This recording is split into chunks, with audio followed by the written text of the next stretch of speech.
रतलाम के आलोट नगर परिषद में वित्तीय अनियमितता को लेकर प्रभारी सीएमओ रहे 2 अधिकारियों पर शासन ने कार्रवाई की है। दोनों अधिकारियों पर पीएम आवास, सांसद, विधायक निधि, शासकीय स्कूल निर्माण आदि मदों की राशि को मनमाने तरीके से 4 कर्मचारियों के खातों में भुगतान करने का आरोप है।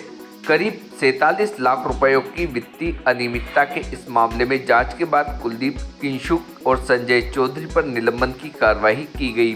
वर्तमान में संजय चौधरी मकड़ो नगर पंचायत में पदस्थ हैं, वहीं कुलदीप किशुक राजस्व निरीक्षक के पद पर कार्यरत हैं। संजय चौधरी सालाना तनख्वाह से ज्यादा का भुगतान खुद की जेब से किए जाने का किया था दावा। दरअसल इस मामले को लेकर दिसंबर 2020 में भाजपा नेताओं ने कलेक्ट्रेट में कलेक्टर को ज्ञापन देकर आलोट नगर परिषद में वित्तीय अनियमितता की शिकायत की थी, जिसकी जांच आलोट एसडीएम राजेश शुक्ला की कमेटी ने की थी। जांच में यह तथ्य सामने आया कि जुलाई 2017 से मार्च 2019 तक कुलदीप किंशुक और मार्च 2019 से जुलाई 2020 तक संजय चौधरी ने प्रभारी सीएमओ रहते हुए प्रधानमंत्री आवास योजना, सांसद, विधायक निधि, शासकीय स्कूल निर्माण जैसे मदों की 47 लाख रुपए की राशि का भुगतान परिषद के ही 4 कर्मचारियों के बैंक खातों में कर दिया।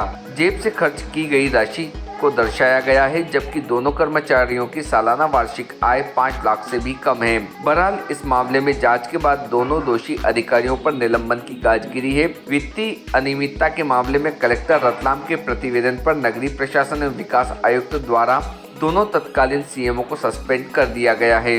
वहीं आलोट नगर परिषद के कर्मचारी उमराव सिंह ने मीडिया के कैमरे पर बताया कि उनके खाते में अलग अलग कई बार पैसा आया था, जो उन्होंने तत्कालीन प्रभारी सीएमओ को अपने खाते से निकाल कर दिया था। साथ ही उमराव सिंह ने बताया कि मैं छोटा कर्मचारी हूं, मुझे तो वरिष्ठ अधिकारी जो प्रभारी सीएमओ थे उनके आदेशों का पालन करना पड़ता था, जो मैंने किया।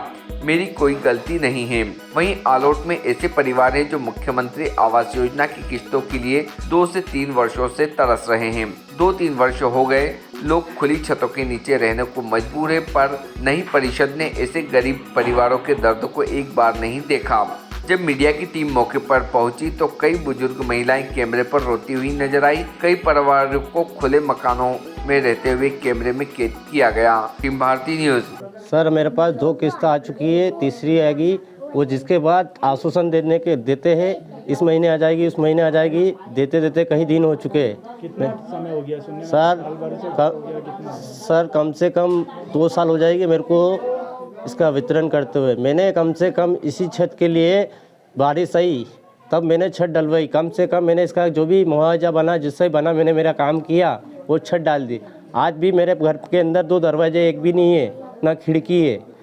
कम से बच्चे भी परेशान होते हैं, लेटरिन बाथरूम के लिए, हर चीज़ के लिए परेशानी है। कहाँ जाते हैं आप लोग फिर? जंगल ही जाना पड़ेगा सर, क्या करूँ, पेमेंट नहीं आता। पेमेंट आ जाए तो मैं खुद ही लेटरिन बाथरूम आगे कम से कम शटर तो लगा सकते हैं, या कम से कम अपना घर का एक दरवाज़ा तो होना चाहिए ना, वो भी नहीं बना।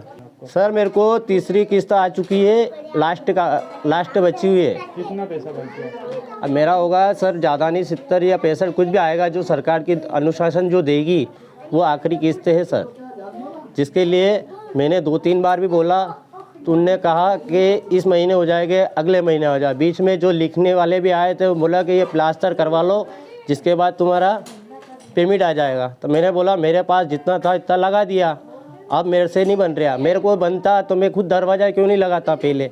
सर हम तो अधिकारी के पास जाते हैं, वो बोलते हैं कि इस महीने हो जाएगा, अगले महीने हो जाएगा।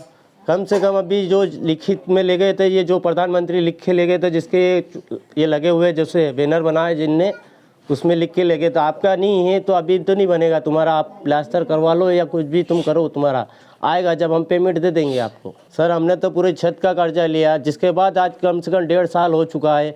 बारिश माथे पे आ चुकी थी, कब कहाँ तक जाए, बच्चे घर से बाहर निकले क्या, किराए से कब तक रह रहे, साल भर कब तक है उसका किराया बहुत महंगा पड़ गया हमें। जाते हैं कहते हैं कि इस महीने हो जाएगा, अगले महीने हो जाएगा, बस इतना आश्वासन देते हैं। वो लाइन पे भी कहते हैं हाँ अगले महीने हो जाएगा, इस महीने हो जाएगा। नाम है आपका?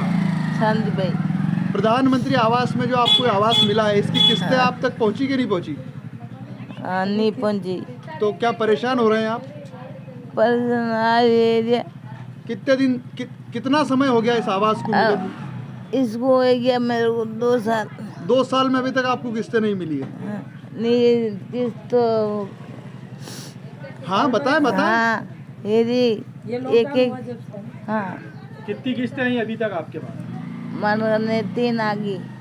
कितना बाकी है? 60,000 रुपये बाकी है? कितना 60 80 हजार 80,000 बाकी है? हाँ 80 ऊपर है। तो आप रो क्यों रहे हो? आप रो क्यों रहे हो ये बताओ। किस बात को लेकर रो रहे हो? इस मामले में मेरा ये कहना है कि ये पैसा मुख्य नगर पालिका अधिकारी द्वारा मेले के कार्य आदि के लिए पेड बाय मी के माध्यम से निकाले गए हैं, जो जिसका भुगतान मेरे द्वारा उनको नगद कर दिया गया था निकाल कर। कितनी राशि थी कुल? राशि का मुझे संज्ञान में नहीं है कि कितनी थी।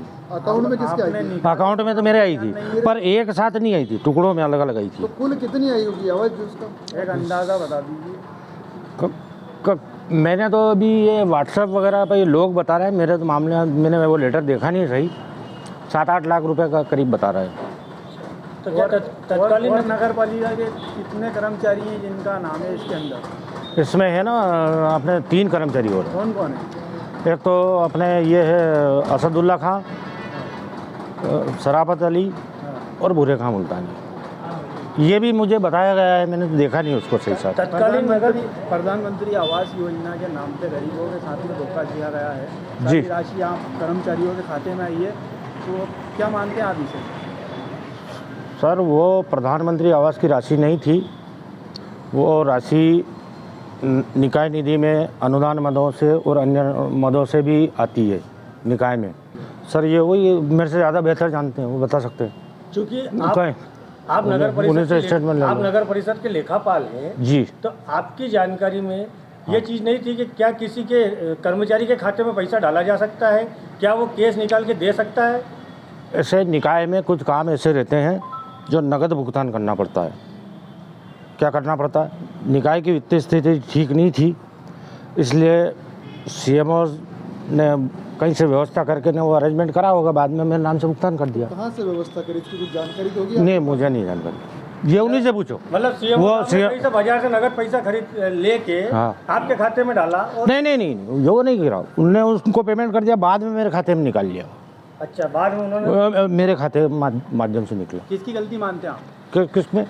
पूरे मामले में किसकी गलती है? सर अब ये जो भी शासन जांच कर ही रहा है वो ये है आप कर्मचारियों की? नहीं, जो भी शासन जांच के बाद में हो चुकी है लगभग जांच पूरी इसकी, जो भी है वहाँ से। अभी जो कार्रवाई हुई है और उनको सस्पेंड भी कर दिया है, लेकिन प्रशासन ने सीधे मैं तो ये बोलता हूँ कि माननीय जो तत्कालीन अध्यक्ष रहे हैं उनकी बिना अनुमति के तो काम इतना बड़ा घोटाला हुआ नहीं होगा, ये आप सब भी जानते हो, क्योंकि अध्यक्ष की अहम भूमिका रहती है। और इतने बड़े मद अगर इधर से उधर ट्रांसफ़र करें, इनने विभिन्न खातों में डाले, तो इसमें दोषी तो वो भी है, लेकिन जो भी जांच दल में आए थे प्रशासक, उनने उनको तत्कालीन अध्यक्ष को बचाया। इसमें घोटाला तो 3.5 करोड़ का है, लगभग 3,22,81,071 रुपये का है, जिसमें मैं उनका नाम भी बताता हूँ कि इनके खाते में डाला है। उमराव सिंह परिहार, कौन है ये यहाँ का कर्मचारी है नगर पंचायत का, और इसके खाते में डाले हैं 17,20,726 रुपये। भूरे खां मुल्तानी जो यहाँ का बागवान था, अभी वो नामली में पदस्थ है, उसके खाते में डाला है ना 9,85,929 रुपये। असदुल्ला खान जो इसके खाते में डाले हैं 8,35,802 रुपये। शराफत अली 8,43,492 रुपये, यानी कि 47 लाख का घोटाला तो ये है।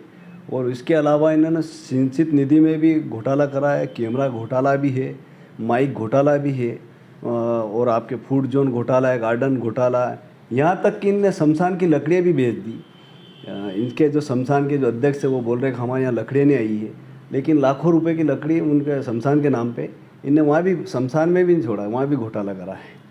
नहीं, बिल्कुल। अब मैं इस मामले को लेकर माननीय मुख्यमंत्री जी, माननीय प्रदेश अध्यक्ष जी, इनसे मैं बातचीत करूँगा। मैं खुद ये मामला लेके वहाँ उनके समक्ष जाऊँगा, और इसमें जिन प्रशासक ने जो गलती करी है, जिनने बचाया है, उनके ऊपर बिल्कुल पूर्णतः कार्रवाई करूँगा।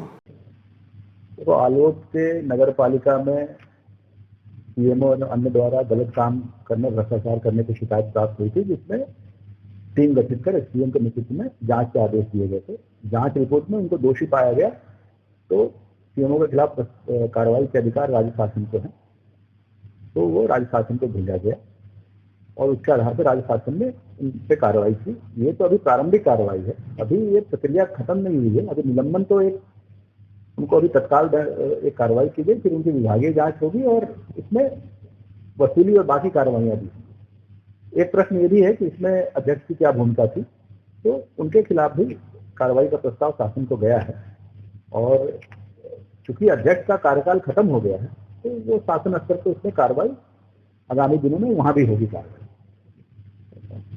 कुल कितने अधिकारी अभी तो 2 सस्पेंड हुए हैं, आगे ये प्रक्रिया चलेगी और राशि वसूलने की भी कार्रवाई की जाएगी।